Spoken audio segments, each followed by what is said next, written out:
Coming to you today from the Zeppelin. Dateline, Mexico. Pack it up, Panchovia. Blackjack Pershing's on the scene. What about that Goliath on the battlefield, Otto Murphy? Dateline, Mount Fuji. We went to the submarine race.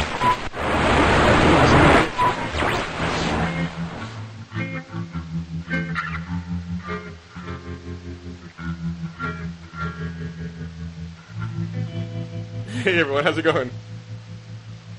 fucking theme song stole my intro. They did. That wasn't me. That was the song. You're being misled, people. You got duped. I almost started talking. I'm like, wait a second. So basically, he just added a bunch of static to it. He added a bunch of static. It's the least song-ish entry we've ever had. And then he stole the Red vs. Blue theme song. The word you're searching for is musical. At least musical. You know that whole AL thing. I can't believe you actually selected a intro that has the old guy voice in it. I like old-timey voice. It's Jeff who doesn't like it. I thought you hated it. Well, No. I'll do it all day today. Yeah, fuck it. Jeff's not here again. Dateline Austin. Ladies and gentlemen, we bring to you now via rodeo phone the greatest show in the history of the world. Some of you have come today via motor car. Some of you have come by horse and carriage. Some of you have come by that behemoth of the airways, that dirigible, that monster of the midway. You're really good at that off the cuff. That's really scary. That's okay. If you go back and listen to it, none of that really made any sense. If you just throw in the word dirigible. Dirigible. You just got to use the old-timey word every now and then. Exactly. So Jeff's out of the office. He's sick again. Yeah. Oh no, he's not sick. The weakened immune system. He's not sick. What a weird coincidence. He's taking care of our house stuff today. We're getting a security system. People get upset about being sick. Have you ever noticed that? Like, when people are sick, they refuse to acknowledge that they're sick? Yeah.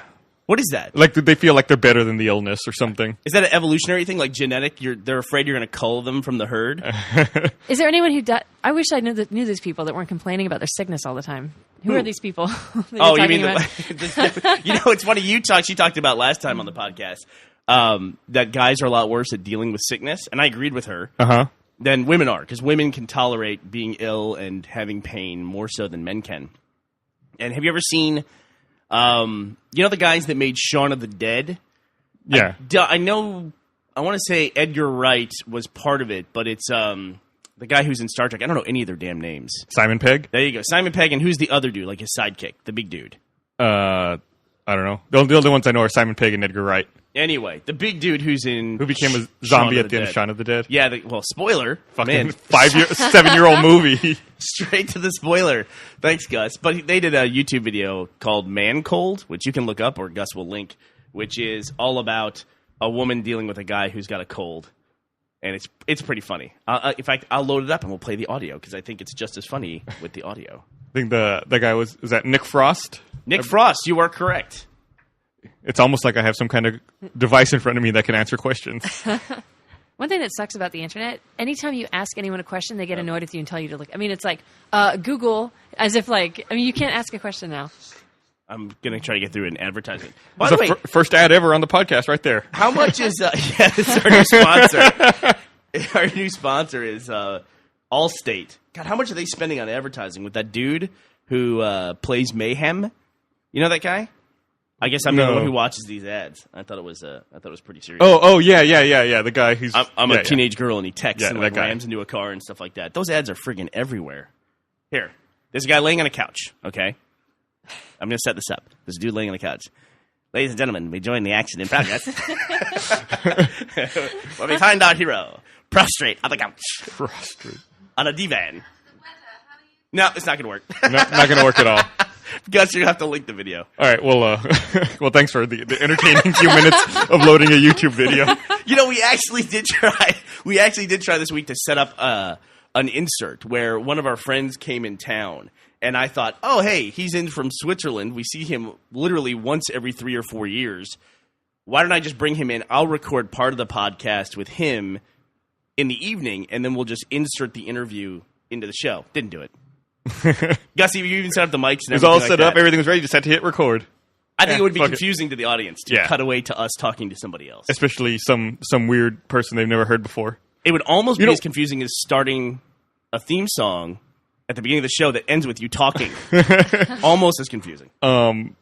We've recorded a few inserts in the past. We never end up using them. It just seems weird. It doesn't seem like it's our format to have inserts. You just need to have some kind of like intro sound so people know that like, oh, here's the insert. Like an alarm that goes off, like warning, insert pending. No, but more like the little star shimmer sound or something that's a little bit more dreamy. We wouldn't, you know what? We wouldn't need to have any kind of thing saying warning, insert approaching. If we had an announcer who could simply break in. Ladies and gentlemen, we now bring to you an advertisement for Lucky Strike cigarettes. Fellas, you know that 4 out of 5 doctors prefer Lucky Strike standing out the cigarette. That is beer in that glass, isn't it? It's not really tea. He's been telling everyone it's I saw tea. that this morning. I walked in. I was like, hey, you want to come down for the podcast? Are you drinking a beer already? He's like, no, it's tea. I'm like, okay. That's what that's going to be my excuse now from now on. Well, we all know after a hard day's work, nothing breaks a sweat like a nice Anheuser-Busch. Did Budweiser start as Budweiser? I think so, yeah. Was it introduced at the World's Fair or anything like that? That's where Pabst Blue Ribbon got the blue ribbon at the World's Fair in Chicago. And that's true. You can look it up. Were they a beer festival? Or did they just award the blue ribbon to anything? There's just a lot of stuff going on there. They had a whole like worldwide beer competition, and Pabst Blue Ribbon won.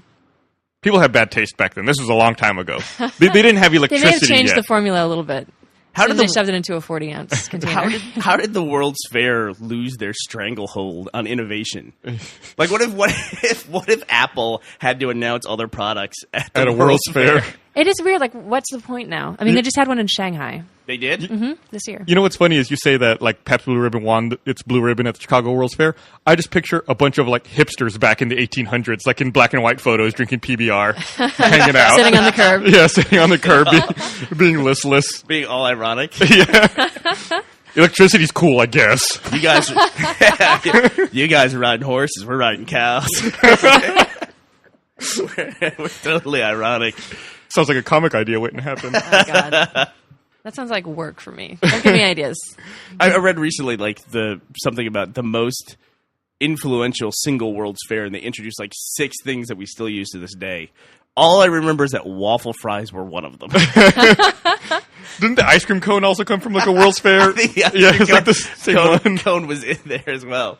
Man, can you imagine how many like were the ice cream cone guys like rushing to make the World's Fair deadline? It's like, well, we've got ice cream pyramids. We got to get to the cone by the 5th, otherwise we're fucked.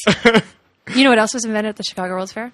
What's that? That song, do do do do do do do do. Oh, really? do, came from the Midway at Chicago World's Fair. I thought that came from Egypt. No, they just needed something to put get the dancers to dance to. They're like, this sounds kind of. It's so weird to think of a song like that being invented. Like, where did like there's so many songs like that, like the dun dun dun dun dun dun dun. Like, where did that get invented Right. at? The Chinese theme, Right. Like, I know that was probably from the previous World's Fair. The one before that was Paris Exposition, I think. I think I know too much about the World's Fair at this point.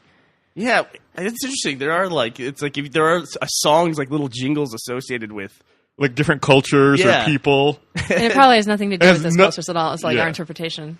It's like a watered down old interpretation of like that, thousands of years of that culture diluted into 2 bars of music.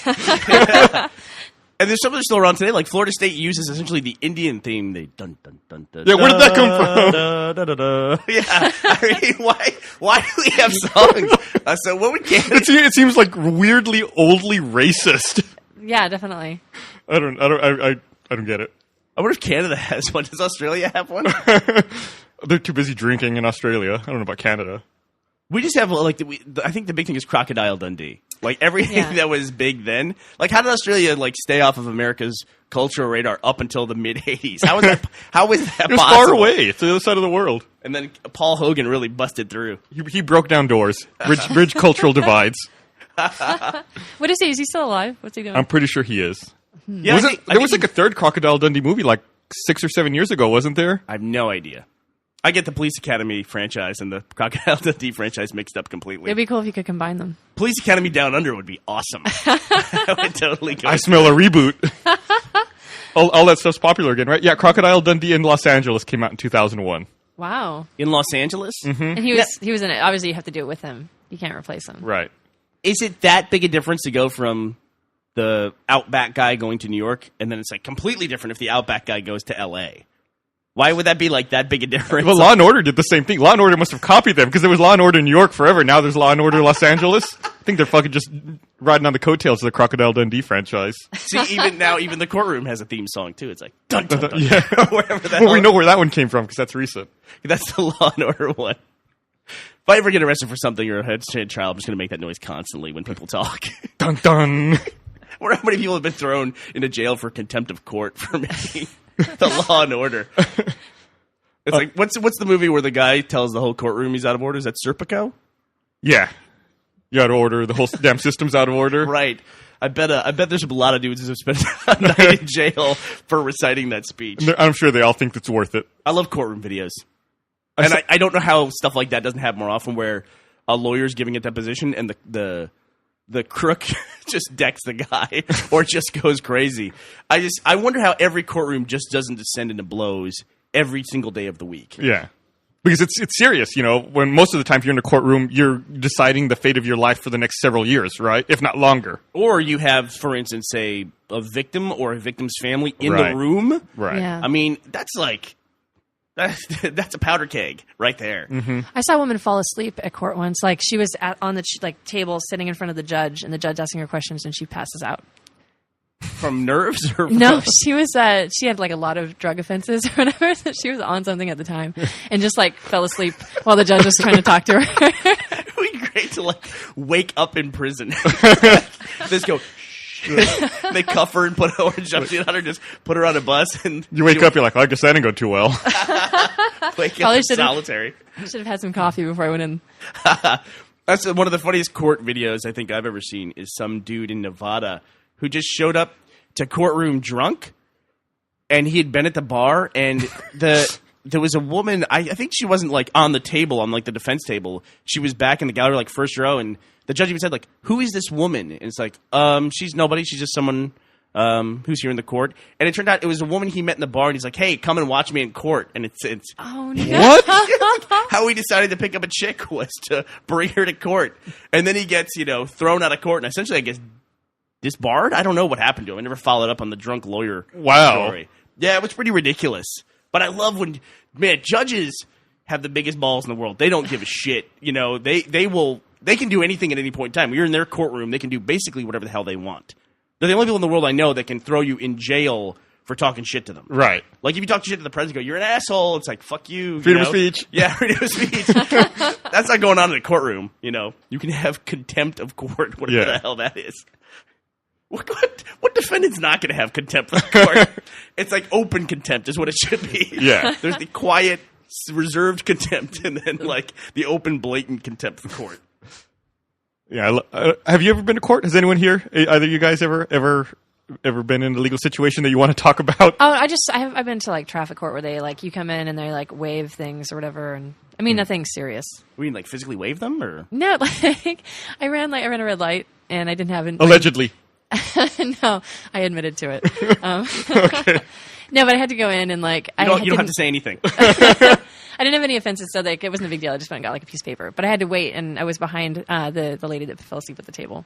What do you mean you didn't have any offenses? Well, I mean, I hadn't. That was my first traffic violation. You had no priors? Well, yeah, like I hadn't. I don't know. Are you worried, like, if you came in with a rap sheet, they would give you time for a red light? It would, like, No, add but up? like they're more likely to be like, oh, that's fine. Here, just take this defensive driving class instead of like you need to pay the fee. Right. It's not a very interesting story. We don't have to keep talking about it. Well, I'm glad you brought it up. Thanks. It seems like all that stuff is done via the mail now, where it's just, you have an offense, you don't even have to go to court. Yeah, or the internet.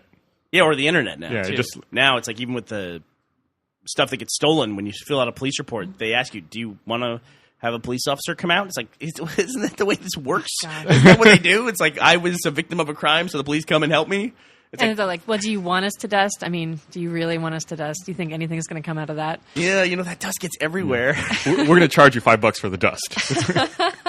It's a materials fee. I'm kind of, and no offense to any police listening, but I'm kind of anti-cop right now, and I haven't felt this way since I was like 18, but I'm like feeling anti-cop right now. Are you really? Yeah, because they're very proactive when it comes to pulling you over and giving you tickets, but when it comes to like checking up on you when you get robbed, it's like, When you're the we're not victim of a busy." crime. Yeah. Can I talk about it? Yes, I thought you guys were brushing over it earlier. What? That you got? Yeah. Okay. So Wednesday, after you were going on about how many robberies this company's had recently, we got robbed that night. After I was talking about how many robberies that were taking place where Jack got robbed and then my car got broken into. Griffin then went on Twitter and said, "We're moving out of our house for a week." And then her house got broken into. No. What a strange coincidence. I didn't think I said that on Twitter. Did I? I don't know. It would have been stupid if I did. Eesh. I think it's important to victim blame. Yeah, It it's helps. always the victim's fault. So how are you? Are you... Oh, man, I'm okay. I'm actually having more of an emotional reaction than I ever expected. Like, Sure, that makes I don't sense. know. And last night it was pretty rough. Like, I got home and I got like all neurotic and crazy and cleaned the bathroom for like 3 hours. Because the house, first of all, it's got dust everywhere because we were getting our floors redone. Right. And then just knowing that there were people there in my house touching things and going through things. And like they were in the bathroom, they took a bunch of stuff, took my jewelry. And so I kind of just was like erasing. So we're not getting it dusted anyway. I mean, we opted for no fingerprints because we had so many people into the house anyway. Right. Yeah. And the cops, they sent us a form letter. They're like, "I'm the detective on your case. I can't make it. I've got a lot of work to do. So here's a form letter. Just fill this out and mail it back to me." So that was our cop experience. Yeah, nice. That's not very fun. No. Where'd you clean the bathroom so much? Were you afraid that the thieves took a dump in your toilet or something? Well, the floor guys, whoever, like, it was just the toilet was gross. The whole Oh, really? house was disgusting. But I was like washing the walls last night. Like, I got a little crazy. But Did you burn sage? no, not yet, because the house isn't all the way Not clean yet. yet. What do you mean, not yet? What does burning sage do? It clears out negative energies. Okay, shut the fuck up. The house is full of negative energy right now. Why do you think negative energies are afraid of sage? I don't know. Okay, it just makes me feel better, and it makes the house smell nicer. What's your problem with Griffin sage? does- What's your problem with sage? Like, what do you have against it? It's just you're burning something in your house. You go out and buy something to burn it in your house. It smells good. You burn incense. Same thing. I don't burn it, Yeah, nope. actually. Do you use Febreze or some kind of air freshener? No. So- I do in my truck. I would find the connection between Febreze and sage tenuous at best, even if he said yes. Well, I mean, it's still a nice smell, and I prefer the smell of burning sage to like chemicals in a bottle. Griffin likes every kind of weird, odd, like pseudoscience. That's more interesting than regular Have you science. been to that rock store that opened near our house? No, but I'm planning to. I heard about it. Yeah. What is it, like a crystal shop? Oh yeah, Yeah. like a crystal shop just opened It's up out down there. the road. I walked in there the other day with my wife because she wanted to go in, and I could hear the employees talking. You know, as I was walking in, another woman was walking out, and the employees were talking to each other like, "Did you see that? She was so overcome with the latent energy in here when she walked in. She had to sit down." I was like, "All right, that's it. I'm done." I don't Who wanna, said that? I The don't, employees at the place. I was like, "All right, I'm never sitting well, foot I here don't, again." I don't want to go in there and have my energies judged. Yeah, they were totally energy judging. It's like you shit talking like, "Oh my god, did you see her aura?" Yeah. I mean, it was all like that. I was like, "Is this a fucking joke? Are there hidden cameras in here?" That doesn't surprise me. That's cool though. So it's right next to like the strip club and, Yeah, and the head shop. the sex DVD store. We do not live like in the best neighborhood. I wonder why your house got broken into. It makes me wonder, though. I mean, I hope their business does well, but when I see somebody open a business in a retail location, and that one's like on a freeway too, Yeah. I just wonder, what are you thinking? You know, I mean, is the crystal shop? I mean, you're going to see all your potential customers, I think, in the first 2 weeks. I think that place actually was open somewhere else, and their business was so good they moved to this location Well, to then have I take it back. a bigger spot. Yeah, but I think I'm with Burnie on this one. It's not like you're not going to be looking for crystals and going to this area, you know, like right off the access road next to like a whole bunch of like sex Yeah. clubs or whatever. You know, like it just seems like an odd place. It's a different clientele. You're not going to get walk-ins that way. Well, they have a very exclusive clientele list. I'm I sure. was gonna I'm say sure their so. clients will seek them out. Yeah. They'll Well, find the it is crystals. nice to drive down the freeway and go, oh, there is a crystal shop. but here's the thing, like but you're with your clientele, like how many stones are there? And once you have all of them, what do you need more for? You tell us. I mean, I know. Well, crystals you have to buy eventually because you wear them out. But other you things. do? How do you wear out a rock? All right, it's been a while since I read my Stone Power book. I must have been 16. But yeah, crystals they absorb. No, I'm not going to. No, I'm curious. I've never heard this. Well, you can clean them and you can, recharge them or whatever. But I You do think can? eventually, like if you have enough negative energy, if you use them enough for enough things, you kind of have to replace them. Can you train them as is my understanding. Can you train them like Pokemon to take out other properties? Do they evolve? Like if you're walking down the street, you see somebody else who has crystals, can you throw them out and have them fight? That would be awesome. Is trading crystals a big deal? Like if I had a crystal, People give crystals as presents. Like I had a lot of like hippie friends in Oregon who used to give things like that. So yeah, I guess it could be a gift shop. Good point. When you feel like all your friends need crystals. yeah, there's always. I mean, there's some businesses entirely that thrive on the gift giving season, where it's like I have no idea what the hell to get this person. I have to spend $20 on this person. That's it. And it doesn't matter if they like what I get them. I just have to go through the ritual of, I spent $20 on you. This is clearly a $20 item. We're done. But if you give somebody a 20 and say, I didn't feel like shopping, you're the biggest asshole in the world. Not the same thing. Roosterteeth.com/store. Buy the new RT Shorts DVD coming out soon. DVDs are the best gift of all time. It's like, well, we got this guy in our family who plays Halo nonstop. What can we get him? It's like, here's a DVD. The Recollection box set on sale now. I don't have to sit down with him and play Slayer for 5 hours straight. That's- while he screams at me, I'm not playing well enough. I'll just give him the DVD and that'll be good enough. Did you see those dudes who made the Red vs. Blue Spartan outfits and then went as the different Red vs. Blue characters for Halloween? That was awesome. amazing. I saw it on Kotaku. There was some debate as to who one of the end guys was. Was it Doc or was it Lopez? It's Doc. He's got a plasma pistol. Right. I think the weapon indicates it. But the picture, as great as the costumes were, the pictures were a little rough. So Yeah. I wish we had better pictures of them. But you got the picture up So, there? yeah, it looks like it's Doc, Caboose, Simmons, Griff, Sister, Church, Sarge. Awesome. How long? It took him a while, right? Like, how long is the process? 3 years. 3 years. Jeez. Well, I believe it. I mean, I was looking through the photos of like all the casting and everything. I mean, it looks like it was really involved. Yeah, 3 years to make 7 suits. What's awesome, I mean, they're all custom made specifically for the people who wore them. Yeah. That's You got the guy's name? what's his name? Sorry. Sean Thorson. John Thorson. Yes. Is he in the U.S.? I believe so. I'll be sure to link to his website. What's his website? Here. Tell me, I'll look it up here. Where is it? I'm looking for it. It is I'm still amazed that people can do this stuff. protagonist, 4 hire.blogspot.com. Protagonist for hire. Blogspot. Is Blogspot doing okay? I don't People know. still Has use anyone that? bought them? Or is that no? That's part of Blogger, right? I don't know. Which is owned by Google. Google, yeah. I think Google owns them. So Did you they're know probably doing pretty damn good. Did you know that Google owns that social network that's huge in Brazil? Yeah, Orkut. Orkut, is that how you say it? Mm-hmm. I didn't know that. It's pretty interesting. Why hasn't Google made a bigger push for that social network here in the U.S.? I don't know. Maybe they're timing it. I think people are starting getting to the point now where they're starting to look for an alternative to Facebook. Or maybe they're I just can see waiting to that. buy something. Because it seems to me that's their MO, right? Like Google Video didn't take off, so they bought YouTube, Right. Maybe Orkut's not taking off, so they'll just wait and buy Facebook.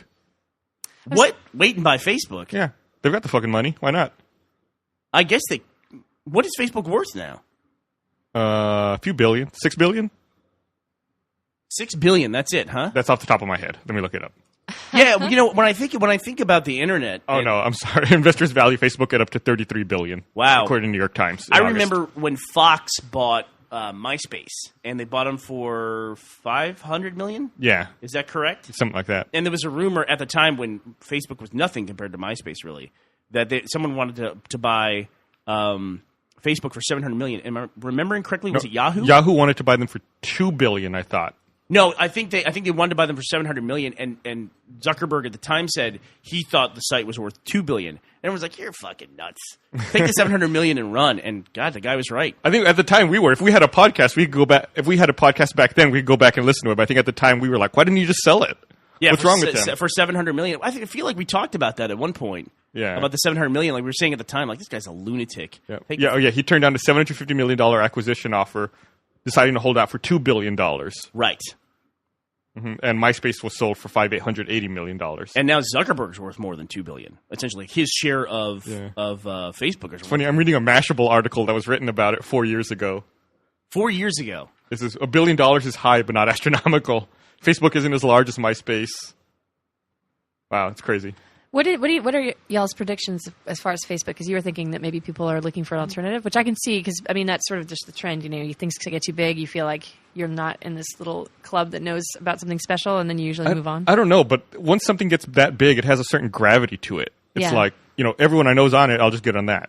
Yeah, but then, no, you're right about that. But with MySpace now, like, it became so unusable because it was mainly just a place for musicians to harass you, and then I moved off of that. Well, MySpace was unusable because it gave the users too much ability to customize their pages. Oh yeah, That was the problem. You had people putting giant images as their background and playing music and loading all this stuff, and it would crash your browser. Yeah. It was just Okay. terrible.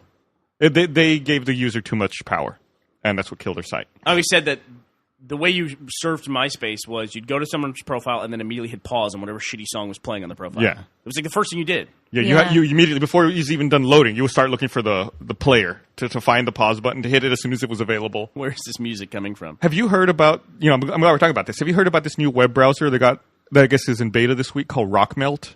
No. It's, I guess, a browser that tries to integrate all of these social sites into the browser. So, like, I haven't downloaded it yet, but from what I've seen, you have a left pane that lists all of your friends, like on Facebook or your different social networks, and you can see like what they're doing and what their most recent updates are. And the browser's integrated into all of your social streams, so you see like updates on the right-hand side from all of your different sites. It's like a social network RSS friend aggregator / web browser. No, sounds interesting. It seems really interesting to me that they built an entire browser around that, as opposed to, say, making an add-on for something else that takes care of that. Yeah, I think they, if I'm going off the top of my head, I think they based it off of the old Chromium browser. But I tried to download it the other day, but then I realized that this browser isn't for me. Because in order to get into the beta and download it, you immediately have to connect it to your Facebook account. Right. And I was like, wait a minute, I don't like this. I don't do this anywhere else, so I didn't download it.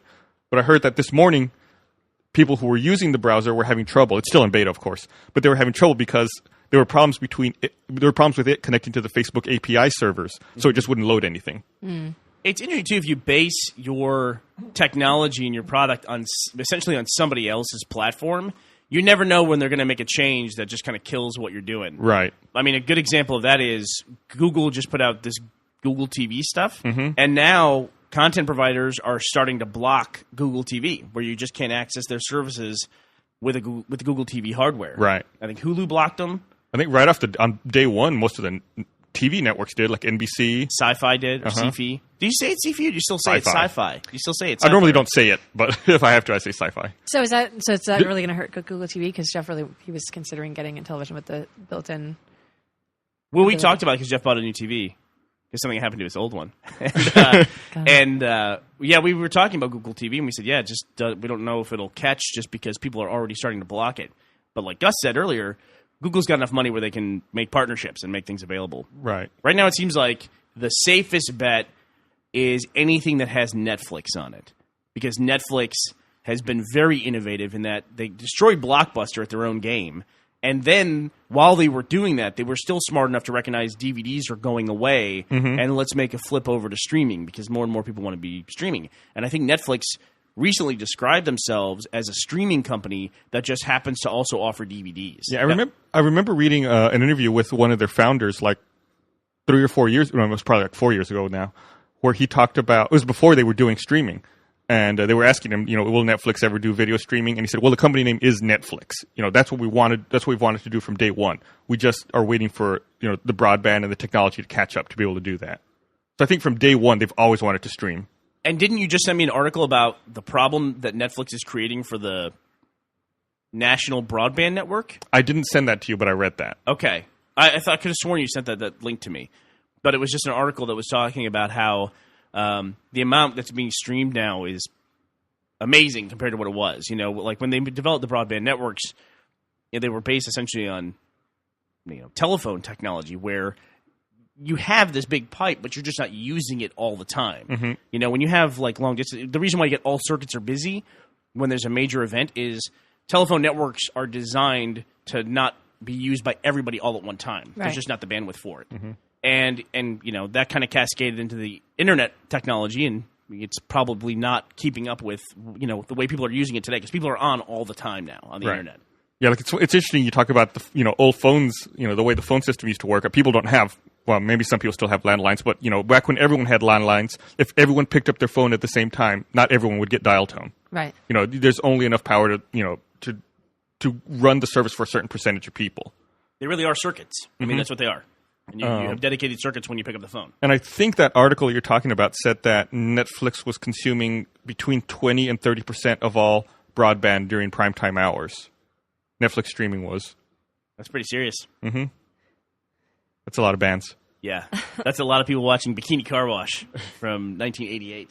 I still think Netflix needs a better selection on streaming. Yeah, no kidding. It is funny because they're in charge. I mean, in that sense, they're in charge. But some of their stuff on streaming is just like, why even have this? There's no one in the world who wants to see this. Like, but why? What it's one of those things. Like, why do it? Like, what's the business model for someone like, say, for Toy Story 3? Why would they go straight to streaming? Because if you want to watch Toy Story 3, you just watch it as opposed to. They're a great example because I bought Toy Story 3 for my kids the other day. You can only buy it, and it's $19.99 to buy it. And you can't rent it from iTunes or anything like that. And that's not like, I mean, that's a big product. That's a broad product. It's not like a niche thing that some people are interested in. So Disney always approaches it that way. I mean, Disney used to pull their titles off the market. Do they still do that? 'Cause that's such a They pain. still do that. I think right now, Beauty and the Beast is out of the vault. Oh shit! Really? I think so. See, No, here, you hate it, but look at that. Look at that reaction. No, exactly, because I've been wanting to. Millie's never seen it, and I haven't been able to find it to let her watch it. I think it's out of the vault. Okay, excellent. Well, you go buy eBay, it. you can also buy stuff on eBay. Yeah, well, that's weird to me that you can't get Toy Story 3 on iTunes, considering the whole Steve Jobs Pixar. You can, connection. but you can only buy it. Oh, you can only buy it, can't rent it. Oh, and then you okay. can't stream it anywhere either. So it's like you just have to buy it. They're people are picking and choosing what they want to do. Right. Which we do with our stuff as well. Not on the level that Disney does, but there's some things that we take part in and other things we don't take part in. Yeah. And it's difficult to decide, what's going to be good because you just don't know. Sometimes you just have to try things and see how they work, and if they don't work, you pull it out of there. Yeah, no, it makes total sense. I'm sure they have a lot of people who look at it and run numbers that I wouldn't even understand. So did anybody pick up a Kinect?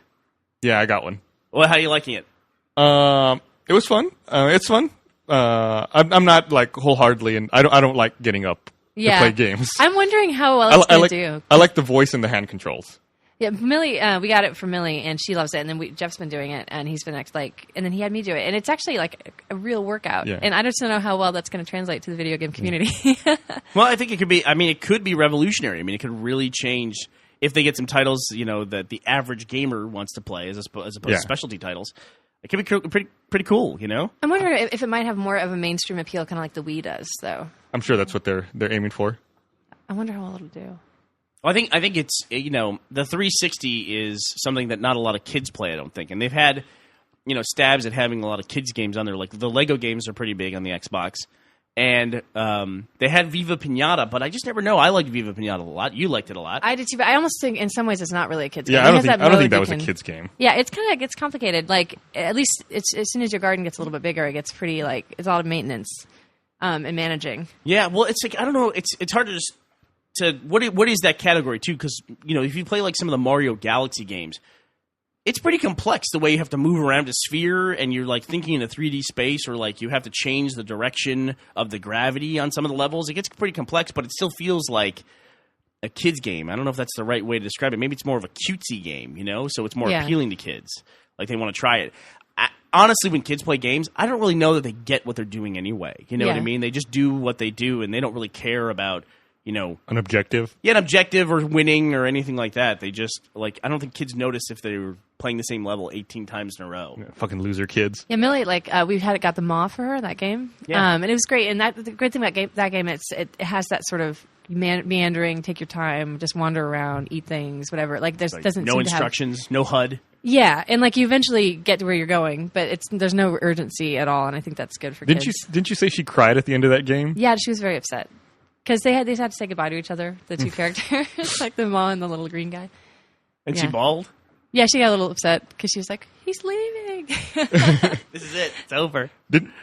You sent me that video the other day of that of the Kinect unit in the dark filmed with the night vision camera, which was really cool. You don't think about how it sees you. Or how it sees everything. Right. It's pretty weird. And I guess it just shoots out tons of, what is that, infrared? I don't know what beams? they are, but they took somebody they took a Sony camera, like one of those ones that has a night vision setting on it. Like the Paris Hilton style. Like Paris Hilton style, exactly. And in a dark room, they turned on the Kinect, and then they look at the room, and you can see the Kinect shoots out all these dots. So the dots cover everything in the room when you look at it with this night vision view. Doesn't it scare you a little bit? It's connected to the internet, and you have all these little this camera in your room. I was thinking about that, and the other day I saw this article where people were talking about how when you set up the Kinect, there's an option towards the end that says, "Do you want to use the Kinect microphone for party chat?" And by default, it says yes. So if you leave that on, whenever you play a game online, the Kinect acts as, instead of your headset, the Kinect is what picks up all of the audio. So it can hear, everyone in the room and everything that's going on. I set mine to off. Well, I mean, I don't know what to say about that. It kind of, the thing about the Kinect that kind of creeps me out is I don't like having cameras staring at me all the time. Yeah, no, for sure. Especially in my house. I just don't like that feeling of, sure, it's not, no one can access it, but whenever I see a camera lens, it seems like a person's eye, like someone I don't know is looking at me through that lens. It seems to me like someone, like Mad Cats or someone's going to probably pretty soon make like a Kinect cover, where when you're not playing your Kinect games, you can put like a little cover over the unit, I just so feel it doesn't watch there's you. got to be somebody smart enough to figure it out, right? Yeah, wasn't there an old Penny Arcade comic like years ago, like 5 or 6 years ago, about the Xbox 360 watching you at your most private moments? I think so. I think I remember. Yeah, it was like it was like looking into people's bedrooms and stuff. I'll just see if I can find that for the link. One thing I don't like about Kinect when we were playing, and maybe this is just some games because we were playing a kids game, but it takes pictures of you while you're jumping around like an idiot, and then it shows you. I love that. I hate that. I don't want to see pictures of me. My wife hates that also, but I was playing. I like that it strips away all the pretense. Like as soon as you play it, it's like just be goofy and have fun. I like that. I was playing with my wife over the weekend, and at one point playing Kinect Adventure, she stepped on our dog. Oh. And that's right when the Kinect took a picture. Oh, so the picture's like of the dog like kind of writhing and screaming, and my wife like starting to bend down and look at the dog. It was like perfect timing. Be great if like the authorities have been notified. Or the caption was like animal cruelty, fatality. So I didn't actually pursue it like after the photos are taken or whatever. Where do they go? Like, where do you get them? You can choose to. They're in Kinect Adventures at least. There's an option you can go to and see like your photo gallery, and then you can upload them. And I believe the website's connectshare.com, and you can go there. If you upload them, that's where they'll go, and you can see them on the web there. Okay. It does seem like something that it would make sense for you to opt in before you play it for the first time. Because I'm sure there's a lot of people who got surprised by that. Yeah, you can disable it in the settings, but it doesn't tell you that it happens beforehand. Like, there's no warning when you first launch the game that says your picture's going to be taken a bunch of times.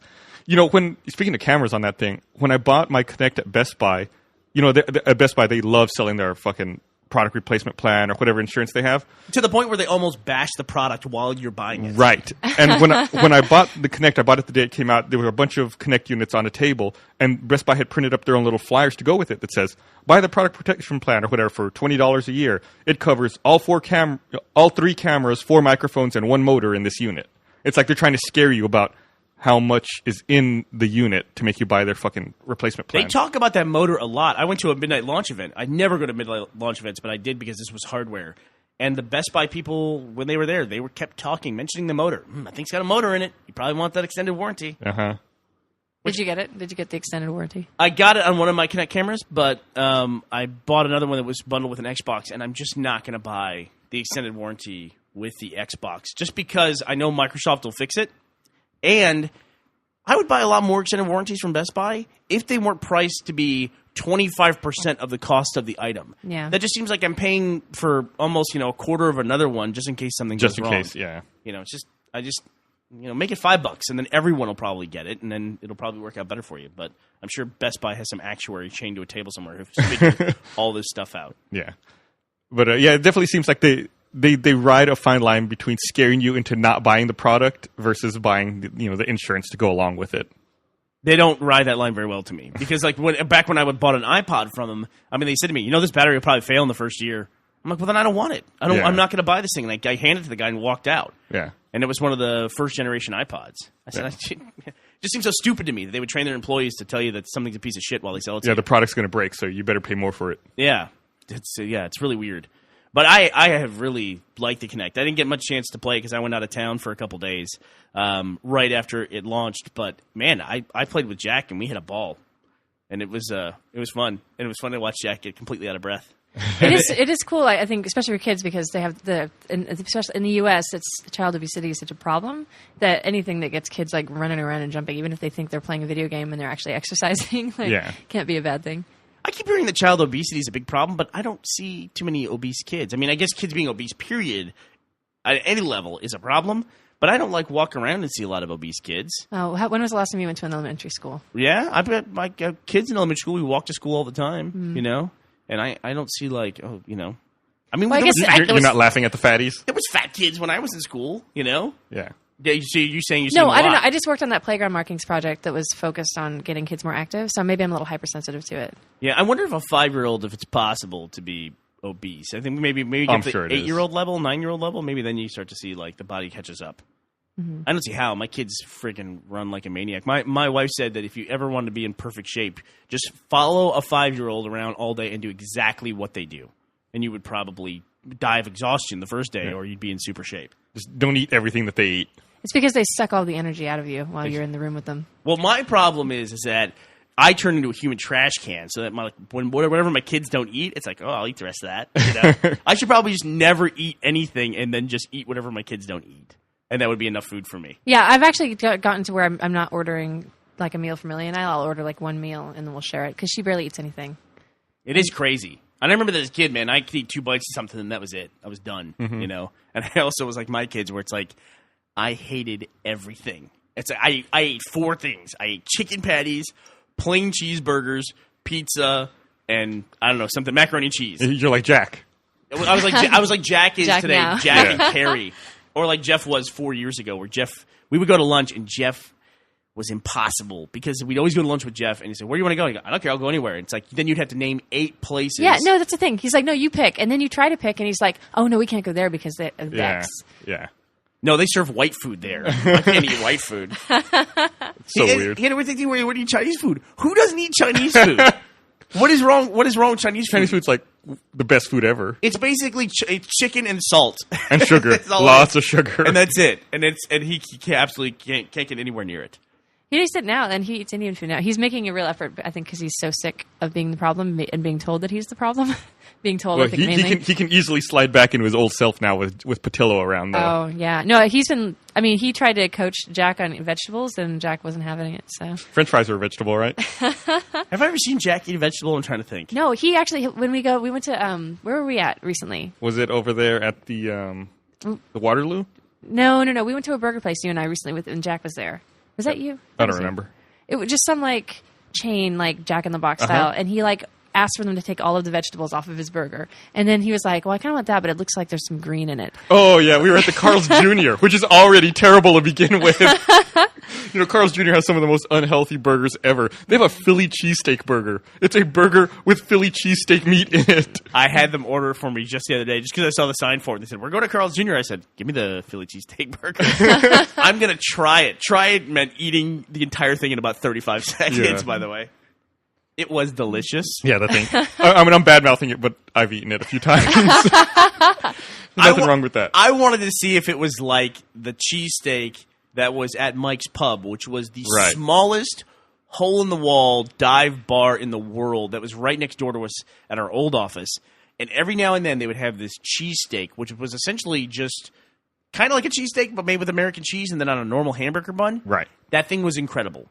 I know you would always walk by Mike's Pub to look to see what the special was, see if the cheesesteak was on Mike's there. Pub is also cool because you have to enter through a parking garage and like go through the parking garage to get to it. It's like hidden away. Yeah, it's so weird. It's really bizarre. There was a lot of crazy stuff about that. Like they had one of those little ATM machines that's not a bank one; it's a private ATM that you see at like the convenience stores. Which, I'm always convinced to put my card in, and they're like, "Sucker, let's empty this account out." And it's always like $3.75 to use it as well. That's the fee they charge you, right? And there was one time when I put my card in, I said I want $40 because they only take cash at that place too. And it said, sorry, we don't have the cash to dispense. It's not available. So I was like, damn. I was there. And he goes, what's wrong? I said, oh, it doesn't have the cash to dispense. Where's another ATM? He goes, no, hold on. The guy comes out from behind the counter with a key and opens up the ATM and, like, puts money into it. There's a huge stack of bills in there. And he's like, yeah, sometimes you get jammed up. He takes out this huge stack of 20s and, like, taps it on the counter and, like, pats it and then puts it in, shuts it, and then kicks the machine, and then it works after that. That place was so informal. Was that on his resume also, like, ATM repair? I said, so you own this ATM? He goes, no, but the guy who does leaves us the key because it keeps screwing up so much. I was like, wow, that's a level of trust I don't know if I would have. The one thing about that place, I went there recently when we were doing the last short we did in the old office, the Back in Time one or whatever. Yeah, right. I had to go on a lunch run for everybody. I went to Mike's Pub, and I tried to order, like, I don't know, like 9 burgers or something, or the cheesesteaks. And they were just like, well, it's going to take a while. I'm like, yeah, it usually does. And they're like, well, I mean, it's probably going to take at least 45 minutes. I mean, do you still want these? I'm like, yes, I do want them. I had to like talk the guy into it. Well, we're gonna have to work. Like, you'd have to make them, and then we'd have to make this whole exchange. I don't know. These cheesesteaks have motors in them. You're going to want a cheesesteak replacement plan. Let's be honest. It's really not very good for you. There's a doctor here who'll tell you how bad it is. Yeah, I run into that. I think I like Austin's laid-back attitude, but I do run into that a lot, where it's you come into a business and it's a bunch of slackers working there, and they will almost try to convince you that you don't want to be at the business. Right. Yeah. It's usually private places, where it's like an Amy's or a Thundercloud Subs, like businesses you only find in Austin, but they've hired typical Austinites, and then a lot of times like, but they're really good Yeah. decoration for those kind of places because they kind of fit the Austin vibe. So they're like cool kids with like the dreads and whatever. Yeah. And then Drinking their PBR, right. talking shit. I talked about last week that place we went up in Seattle, that Lunchbox Laboratory. Yeah. Gus, you would love it because there's a lady behind the counter. She runs that whole place. Like the moment we set foot in there to the moment we left, she did not stop screaming, basically. Because the place clearly does not have enough real estate. It's about as big as your office here, that entire restaurant, including the tables. Wow. Like, the entire service area. It might be smaller than this. And you're literally like crammed on top of each other. And so she has to come out and serve people and walk through the line and walk through the tables and all that. So she's yelling the entire time, like, coming out! This is hot! You, move! Get out of my way! When people are done eating, like the second they stop chewing, is she like kicking them out? Exactly. Get more people in there. If you're standing in one of her lanes, you will know immediately. Yep. She will let you know. They have a couple places like that in Seattle, then, don't they? Like that reminds me also of Dixie's Barbecue is the same way. They had a very specific ordering process that you could not fuck with. Yeah, you do. And you don't talk shit to those people. And if they're doing other stuff besides helping you, that's fine. That's fine. If they're on the phone with the pharmacy, you just wait it out. Just wait for it. Let them take care of whatever they need to do. You'll eat eventually. We were in line at that barbecue place in Seattle, and there was a line of, 20 or 30 people? It might have been longer. It was out the door. And there was a lady at the cash register. She was talking to the pharmacy about, filling some prescription. And everyone just waited patiently for her. Yeah, and you don't look at her. Don't put off any negative vibe. Just like look at the food, look around, talk. It's like the Seinfeld soup Nazi. Yeah, do not act like it's inconvenience you in the least. The barbecue Nazis. I'm really sad that one time I went there, the man wasn't there, like he was off. And now he's dead, right? Didn't he die? Yep. He's dead. In fact, I tweeted about that. I said, did anyone know if they're still serving that unbelievably hot sauce? Now that Gene Porter, I think Gene was his Porter, name? yeah, that he passed away. I think we've talked about him before. He was the guy who would walk around with a saucepan called the Man, and it was like there were pictures on the wall, like newspaper articles that were like yellow with age, and it looked like the same pan he had in all the photos of him, and it was just like it was like The Shining, It's like that pan was given to him by a demon 40 years ago. Exactly. It was like it fell to earth. Yeah, he lost a fiddle playing contest, and now he was doomed to walk the earth with this sauce. He probably killed a demon, and he had to serve it slowly to people over the years. That was the only way to dispose of it. That stuff is so unbelievably hot, and we pride ourselves on being from Texas. When we go anywhere else, we can eat anything hot. That's like what people from the South bring everywhere when they go up north. It's like, oh, you don't have good Mexican food, you don't have hot stuff, we can tolerate this. Yeah. That was unbelievably hot. That guy was he was a ringer though. He was Cajun. He was from Louisiana. They don't tell you that going up there. That's true. He took the heat with him and then amplified it. What do you think is more annoying? Do you think it's more annoying when Southern people go north to visit places, or do you think it's more annoying when people from the north come down to the south? Probably Southern people going north. Do you think so? I think so. Man. I got called a Yankee the other day. By who? By that old Marine guy or whatever that was helping me on a project. Yeah? Yeah, I was like, damn, Yankees moving out here. Well, you are from Oregon, aren't you? No, I am, but I've been here a while, and I haven't been accused of being. uh-huh. And I don't know if does the Pacific Northwest count as Yankee territory? I was going to say no, I don't think so. It's outside the Mason-Dixon boundary, so I would say yes. Dude, if a guy moved down from Montana, would you call him a Yankee? I guess that's an excellent counterpoint.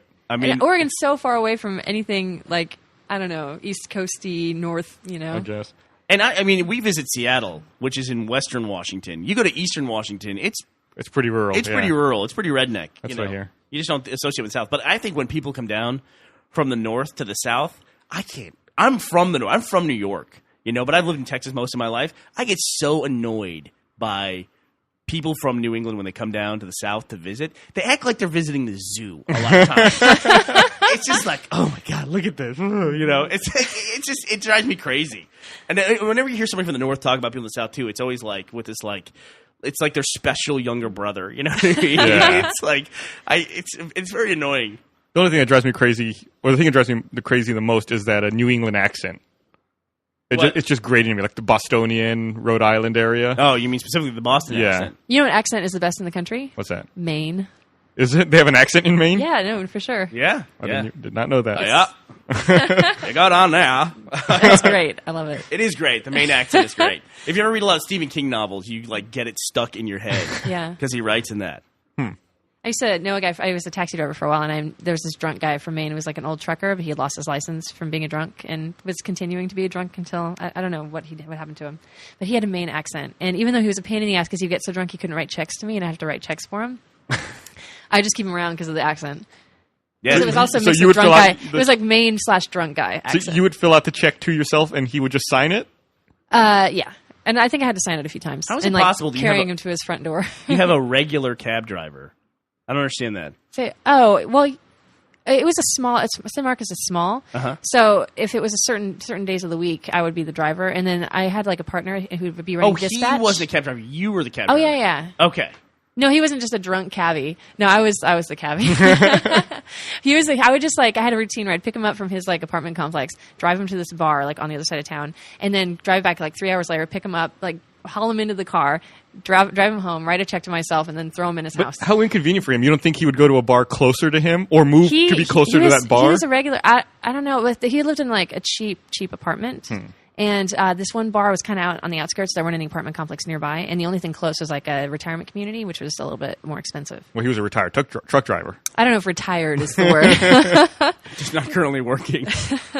He was retiring. He was in the progress. Forced retirement. In the process of. So, I always wonder this too. I mean, a truck driver makes more sense because they go everywhere. But I always wonder how people get from one place. Like, how does that guy get from Maine to end up in San Marcos, Texas?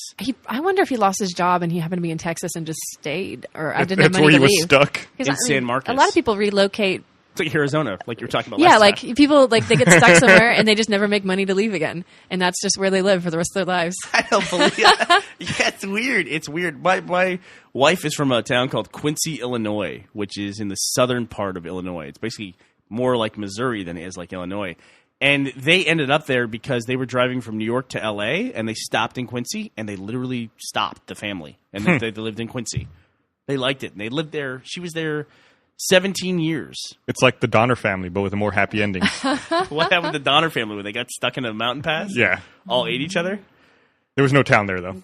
Yeah. I mean, I guess it was before they had it was her parents before they had any kids, so they just stopped and I guess. They're like, fuck the whole West Coast idea, let's just stay here. I ended up in Texas that way. I was on my way to check out Mississippi to see, because I followed my ex down to Arizona. We hated Arizona, and then I decided she wanted to go to Mississippi, and I was the one. I decided, no, I'm picking, because you picked Arizona. It was a total bust. So I stopped in Texas and liked it and didn't bother going to Mississippi. Just went back and packed. So had you taken a different route to Texas, you wouldn't. I would never have met Jeff or anybody. You'd be in Mississippi. I don't think I would have gone to. I mean, if I had. I went to that town later in Hattiesburg, Mississippi. Did not want to move there, so I would have ended up somewhere. I don't know where. Hey Gus, you're born and bred Texas. Yeah. And we've talked actually about moving. Sometimes it just comes up naturally. Like, yeah, of course. We can move the company to somewhere. And you've always been like, nope, you're not leaving Texas. Is there anywhere that you would live? New Zealand. You would live in New Zealand? Yeah. I think one day I'll move there. It's hard. Really? It's hard to get residency there, I think, isn't it? Yeah, it is pretty hard to get residency You there. can disguise yourself as a sheep. And did you know the U.S. is one of the few countries that does this, where if you're a U.S. citizen living overseas, even if you don't spend a single day in the U.S., you still have to pay income tax on any foreign income you make? Really? Yeah. So if I didn't know that. If, for example, I moved to New Zealand, worked for a New Zealand-based company, never even came back to the U.S., I would still owe U.S. federal income tax on my New Zealand earned money. How would you revoke your citizenship? You have to, I think you have to go to the embassy and you can turn in your passport and officially revoke it. However, in the case of New Zealand, because that's what we're talking about, it's really hard to become a citizen there. Yeah, so you have to find citizenship somewhere else and then turn in your passport and revoke your citizenship. And then move to New Zealand. And then move somewhere else, yeah.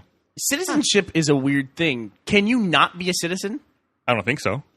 It almost, as the world gets smaller and smaller, it'd be cool if we could just, I don't know. I think I read a short story about that in middle school, right? Did The Man you? Without a Country. No, I never. It's about some guy who spent all his time on a ship, ex-criminal. Yeah, I mean, if you went out to sea, why not just revoke all your citizenship? Might make it tough when you try to land at a port somewhere. Right. But No, we should do it. Find out, Griffin. Oh, okay. Let us know how it goes. I'm pretty happy with my U.S. citizenship. I'm pro-America and everything. No, we're just talking theoretical. and is a dual citizenship, is that as high as you can go? Can you go to like try? I think you can do more than 2. I know somebody who's no, she's got 2. Never mind. I think you can do more than 2. And of course, it depends on the country. Some countries don't recognize or allow dual citizenship. Well, and in some, I think, a little more lenient. If your parents are from someplace, you Right. can get the citizenship, and you don't have to necessarily be born there. So let's throw this out there. Let's say you went down to New Zealand, you got a job. Would you have to pay New Zealand taxes and then pay U.S. taxes? Yes.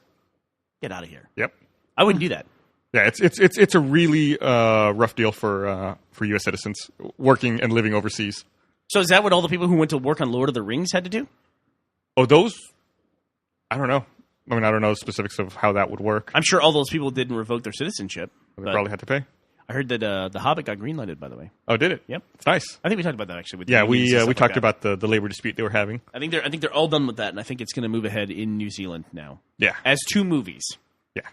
And speaking of movies, I'm starting to see more stuff about Tron, and I'm starting to get nervous. Not that the first Tron was this, landmark cinematic event, but I'm still getting more nervous about the new Tron movie. I'm Wait, worried how about so? it. I don't know. Just that it's not going to be good. I don't know. I'm pretty excited about it. It'll be not good in a bad way. That's what I'm worried about. I read this morning that the Triple X Tron parody is already in the works. I got to hear the name of it. What's the name? Pron. Is that true? Yeah, it's totally true. I've got some pictures here. I'll link up the Safe for Work stuff that I saw here online. Do you think the Tron guy will make a cameo in Tron? They had to have thought about that at one point, right? I've never seen the original, so I can't. I don't even know what you're talking about. Oh, you must die? I know. What's going to happen to you? No, I have a frog in my throat. Jesus. I know of it, and I know the basic story, but I've never seen the movie. Well, it's basically that if you go into the world of the computer, what would that be? Mm-hmm. And It's like light motorcycles. pretty much. Okay. And things that make no sense, like recognizers and things. But I think that probably was a more wild concept back in 1982 when we didn't have the internet. Right. Now, if you went to the computer, it'd be pretty fucking lame. It'd be a lot of people talking about lunch. Well, I think now people have maybe a more general understanding of computers, and it's not as exotic as it was back then. It's funny. I just remembered this. Yesterday, my wife sent me this link to a video as a news report from San Francisco that was in 1981, I think, where they were showing this old man who could download the newspaper to his computer, and he would do so every morning. Like, Really? he would dial up, I guess, like a BBS, and hook up his modem, and they were like, and the San Francisco newspaper was one of the first newspapers that allowed this to happen back in 81. He's like, look, I can download this newspaper. It only takes me 2 minutes to download the entire newspaper, and it's only $5 a minute. Oh, God. In 1981. $1 a minute. Wow. This is a tangent. But did you guys see the Charlie Chaplin time travel theory I'm video? so sick of whatever? that. I know. I sick of just that. saw it, and for a second I was like kind of weirded out, and then it doesn't really make any sense at all. No. Like there's no way it could It's happen. so stupid. I'm so sick Do you know of what that. I'm talking about? I do. It's a movie where they found someone walking by in the background, and they look like they're talking on a phone walking down the street. Right, but she's could be holding her hat from the wind or whatever. Anything. I think it looks to me like she's scratching her head like this as she's walking. Basically, like the scratching person her is temple. touching their ear. Right. And by holding their hand over their ear, it means they're on a cell phone. Just because that's what we do now. Like everyone on the set wouldn't have freaked the fuck out that someone was doing or something that like a that. time travel person would be that dumb to walk by Yeah. a- Or that there was cell phone reception. Yeah, there's Yeah, no that's the main infrastructure. thing, right? They're like walking around trying to find a if there's- signal. Yeah, true. But if there's time travel, anything's possible, right? We barely use phones to make phone calls as it is now. Who the fuck was this the person thing. calling? That's the thing too. It's like if they're a time travel person, and if they're have a way to communicate through time and not needing satellites or whatever. Why would you have something you can hold in your hand up to your ear? You know, Right. and there's got to be a more elegant system at that point. Why would you walk through a movie set? I'm just walking down the street. Uh-oh. I mean, that's something you would easily pick out. And I guarantee they were letting people just wander through the back of the movie set that were just walking down the street. Right, they weren't just filming on the street. So that was debunked. The other thing that got debunked was this missile that was launched. Oh, right. From somewhere in California. A bunch of people saw a missile take off, and the military, all branches of the military, saying, "Nope, we didn't fire a missile. We don't know what you're talking about," and no one can figure out what this thing was. And now they're saying it was a jet. It was contrails from a jet. Yeah, I read that people too. mistake for a missile taking off from the ground. I don't know, man. It seems weird. And there's a theory that because Obama apparently is in Asia, that we fired a missile as like an ICBM test to show that we, as a show of strength while Obama's over there. Thinking about that, if I were going to do that and I was military, I'd fire it somewhere closer to Asia rather than right off the coast of the U.S. Listen. If I'm in charge of that stuff, I'm not going to test ICBMs. Yeah. Just because I don't want to fuck. I mean, what do? You notify Russia or all the different parts of Russia that have broken up the USSR that are now these tiny countries with rusting silos and say, hey, this is not a real missile launching. This is a fake test missile that we're just launching towards India just for the fuck of it. Give me a break.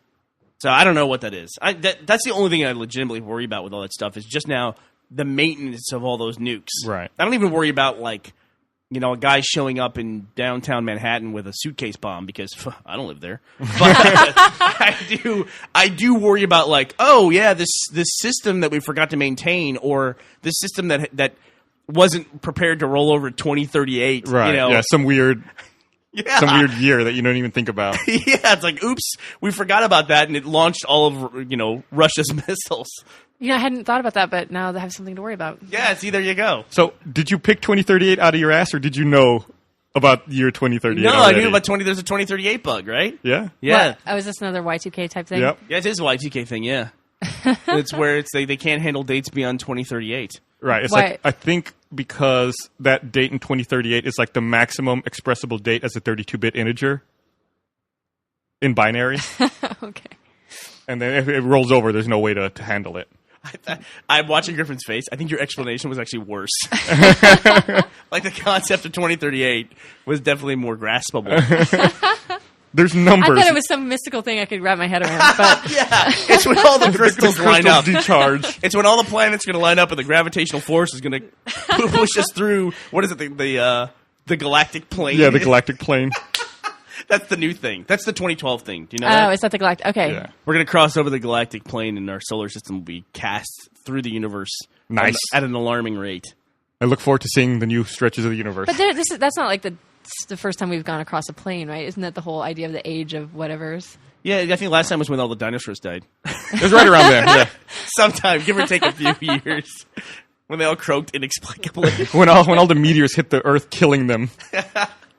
Man, you know what? I saw this global warming explanation that this guy put out, and it was linked somewhere as being, here's the definitive argument as to why we should be environmentally conscious and prepare for global warming. And everyone in the YouTube comments like, this guy's brilliant. He should take this out anywhere. And essentially he had a grid, which was 4 choices, which is if we prepare or if we don't prepare in the case of, and this is the other axis, it exists or it doesn't exist. And basically what he did is he went through and said, if we don't prepare and it doesn't happen, then we're okay.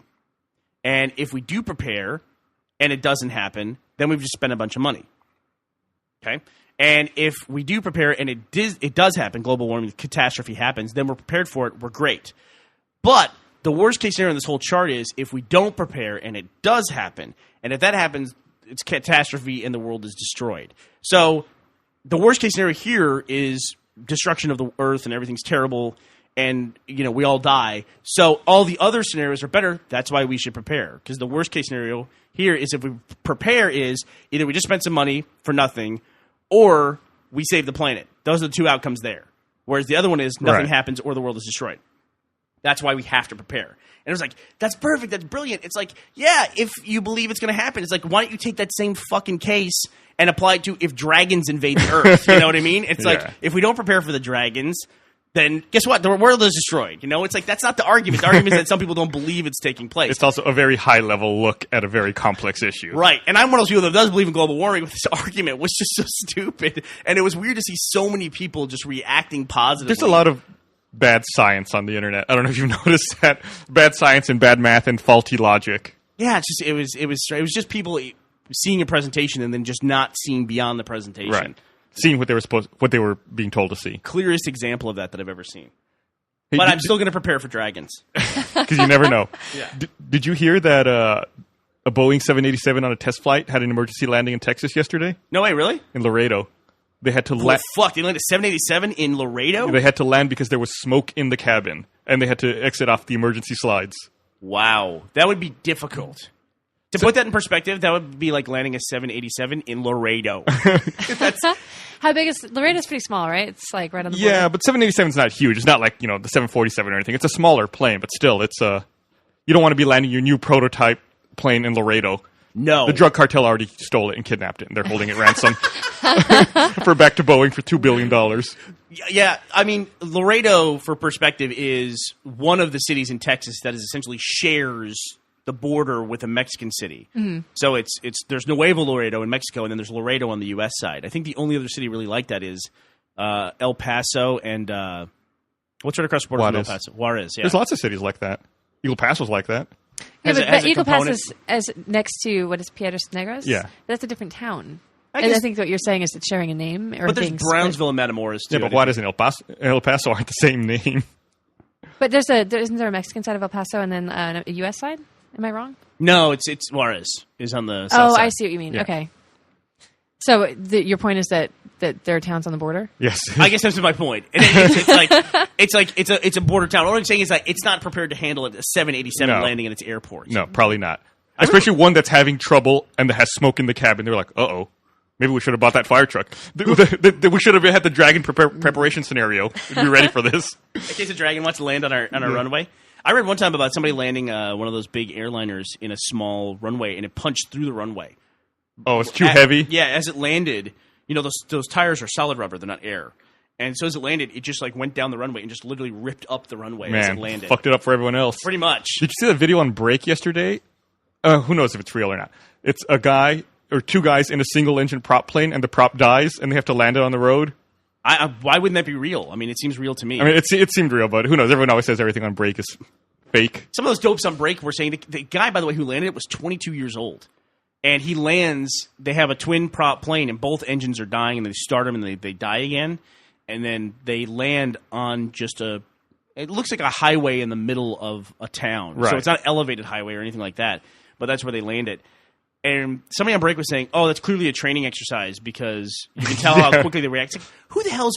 What private pilot is going to have a training exercise and land on a populated roadway? Yeah. I like how the guys... The instructor's telling him, land in the field, he lands on the road, and the guy's like, I'm sorry. He's like, no, you did great. Watch a wing, I guess as they're pulling into a parking spot. He pulls it into a parking lot and, like, parks the plane. They stay remarkably calm for guys who are in a plane where the engine Like, stops. when the engine dies, you hear a bunch of fuck. And then that's it. It's like, okay, where are we going to land? I think that at some point you have to get it together. You're like, all right, I can panic or I can try to live. I mean, I think that people maybe have more control over themselves than they realize in those situations. Yeah, one of our friends crashed a plane. Ed from the Bare Naked Ladies crashed a plane. And he said he didn't even think about it, like panic-wise, because he was in control of the plane. But the other people in the plane who don't have the stick in their hands, they are in panic mode because Right. they can't do anything. He's like, he's a trained pilot too, where he was just like, I just went in the mode of like, I'm going to recover this, I'm going to do this. And it's like he had something to do essentially. Mm-hmm. Yeah. So he didn't panic. His mind becomes occupied with something to do rather than overwhelming panic and fear about the situation. You also don't have that much time. Like the video is like 1:30, so you have to make a decision fast. Like if they were on a long approach to this freeway, they probably would have time to think like, oh, how am I going to land this thing? I Yeah. don't have any power. It's like you just kind of deal with the situation. Yeah, but I think that argument is as far as people being calm, especially if they were pilots. Like you're expecting the worst at some point. I think that it's I know, but like if you become a pilot, you're like, there's a possibility that something's going to go wrong at some point and I'll have to deal with it. True. So then that moment comes and then they deal with it. I don't know. Like it's the same thing we were talking about earlier. It's like you worry about all the stuff that can happen and something crazy like the Russian missile silo. I worry about the human component of it. Like there was that whacked out dude on the Egyptian airliner who just decided he wanted to crash the plane. Oh, right. And they pulled the black box out, and the co-pilot was trying to steer against him, and he just is, saying, he said something like it's in God's hands or whatever. Right. dives the plane, and the co-pilot's pulling back, trying to pull them out of it, and so their flaps are going in different directions. How is it in God's hand if you're pushing down on the... Because you're crazy. I mean, you're killing yourself with an airline full of passengers, You're just a lunatic. Yeah. I love our air safety talks. Yeah, Gus and I, for as much as we fly, Gus and I spend a lot of time on air disaster sites. What's the one you go to all the time? It's airdisaster.com, I think. It's .com or .org, but I think it's .com. It catalogs every incident that's ever happened. Well, since the FAA has been around. Listen, don't go to the site. I'm not going to. Seriously, don't. It's got pictures, accounts. It's got black box recordings. You can listen to what was happening. Yes. Not all pilots are calm. Let's just put it that way. No, man, there's sometimes where it's just out of nowhere. It's just like, hey, what'd you have for dinner last night? Oh yeah, that's cool. Yeah, that's it. Crunch. That's it. Nothing else. Hey, what's that Billy Goat doing up in this cloud back? Crunch.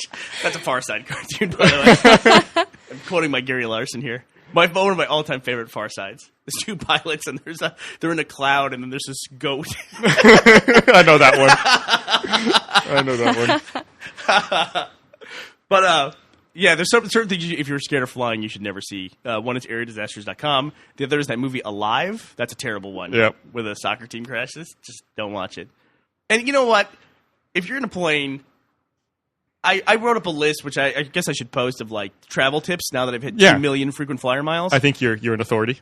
Am I an authority? I think so. That's a lot of traveling. I'm going to blog with authority now. It's like being a social media expert. You're seeing these guys crop up. How do you become a social media expert? Spend all your time. Spend a lot of time on Facebook. Yeah. Yeah, I bookmarked Mashable. Basically, I downloaded Rockmelt. I have an RSS feed, but if you're in a plane, I mean, the big thing I put in there is if you're a nervous flyer, if the flight attendants are not strapped in, you don't have anything to worry about, and that happens pretty rarely. Not to derail you, I don't know if you remember, we had that trip to Australia a few years ago where over the Pacific they made the flight attendants strap in, and it was like 45 minutes of some of the worst turbulence I've ever experienced in my life. Yeah. God. But I've heard the turbulence can't knock a plane out of the air. No, it can fuck you up in the cabin. Right. It can bounce you around the cabin like a ping pong ball. I've heard of people dying like that, not being strapped in and hitting the ceiling. There's videos of people flying up, hitting the ceiling. Wear your fucking seatbelt. That should be on your list. It is. Oh yeah, that's right. That was on your list. I said if you're going to die in a plane, it's more like you're getting bounced off the ceiling, from turbulence than crashing or something. Crashing is just like Matt calls it the national lottery of death. That somebody has to die in a plane crash, and we all kind of buy a ticket into this thing, and you may or not. But there hasn't been a fatal commercial airliner crash since the week after 9/11. I don't know about that. I mean, the regional and commuter airlines, yeah.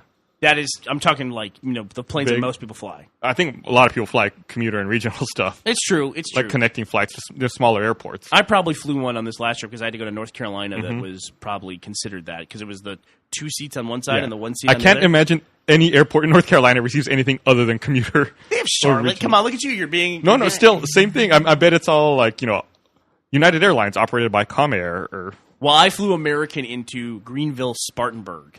Oh, wait, no, you're right. I flew on a commuter one in there. It's totally commuter. I bet every airline uses a commuter branch to get in there. What's frightening? Have you guys ever been to Alaska? No. It's almost like a bus. We took a flight from Seattle to Sitka, Alaska. And the moment you get into Alaska, we landed. I don't remember where we were, but we stopped. We were in a small plane like that, and we stopped at every little town and let people get on. If you were waiting for another flight, you just stay on the plane. So it was like bus stops, almost like being on a Greyhound, except you're flying. Wow, it was weird. It was really weird, and everyone on the plane was talking to each other like they knew each other, but they didn't. It was just a really weird. It was a weird thing. Alaskans are weird. Yankees. Some people want to talk to you on a plane, and some people don't want to talk to you on a plane. I had a guy wake me up to talk to me. It's the guy who couldn't talk, right? The guy who didn't talk because he had throat surgery. And I'm like, he had made this pained face every time he talked, and I couldn't understand him because he had throat surgery. And he kept wanting to talk to me. And then when I asked him to, what, I'm sorry, I don't understand what you're saying. I'd say it dismissively so he would stop talking to me. He would then, croak it out and, be holding his throat. I'm like, stop talking to me. I'm not saying anything to you. And you're going through this massive effort to talk to me, and I'm just not interested. And he woke you up to do that? He woke me up at one point to talk to me. Asked me, he was on a plane to Europe, and he was a Croatian dude.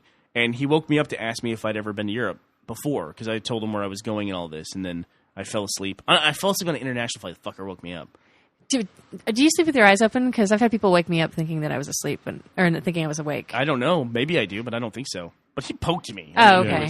So he didn't was just start actively talking. waking you up. Oh, yeah. If you talk to me, I won't wake up. It takes a lot to wake me up. A good poking by a Croatian will do it, though.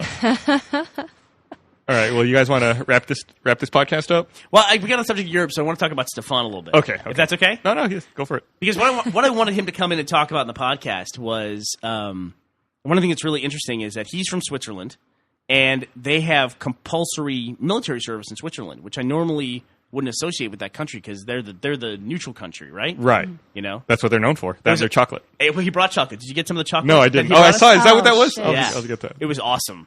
It was really awesome. Right. He even brought us chocolate that looks like a Swiss Army knife all wrapped up, and I think you did that because we're Americans. You can't bring us the real stuff. You got to bring us like the touristy stuff. one. But anyway, so we met Stefan a few years ago because he was doing an academic paper, and he was doing it about businesses on the web and just people who were doing innovative things. And so he covered Red versus Blue as part of it, and it was just recently published. It was a serious academic endeavor. Anyway, on his last trip here, he told us that he was part of this compulsory service, but then also part of the military service that everyone has to do in Switzerland is then they also issue you a gun that you have to keep in your house. So there's mandatory gun ownership as well. Right. And that he had to go through a process with the government of giving up his gun and essentially proving that he's a pacifist. And he had to go through with these guys and do these interviews where they're like, you know, are you trying to pull a fast one here? Are you trying to make fun of us? What is this? And he's like, no, I just don't want a gun. And he had to go through this long process of giving in his rifle. It's like the Second Amendment on steroids. It's like not only can you own a gun, you have to own a gun.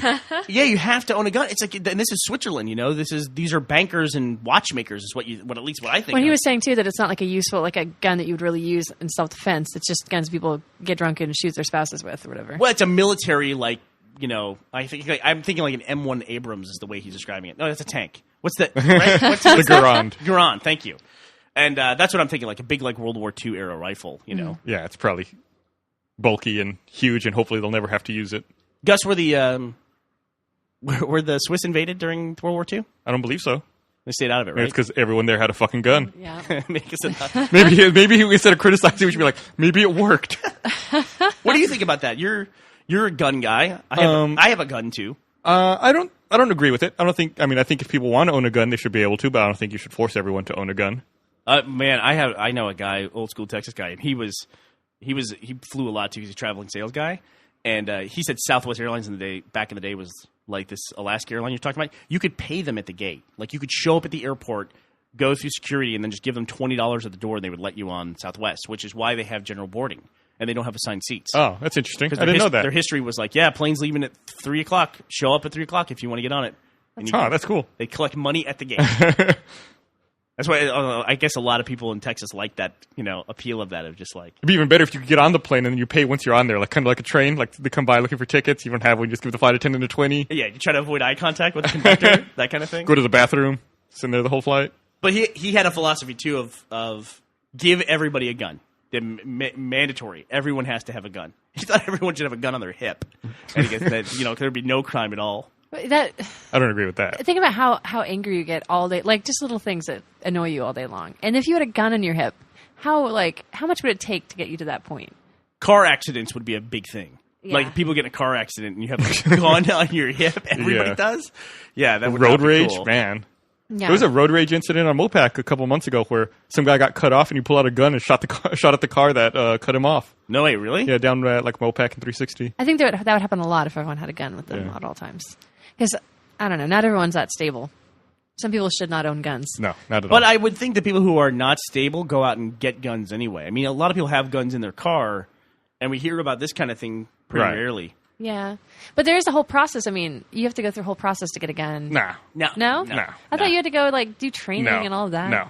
You want a gun? We'll go get a gun right now. You want to go get a gun? You can walk in.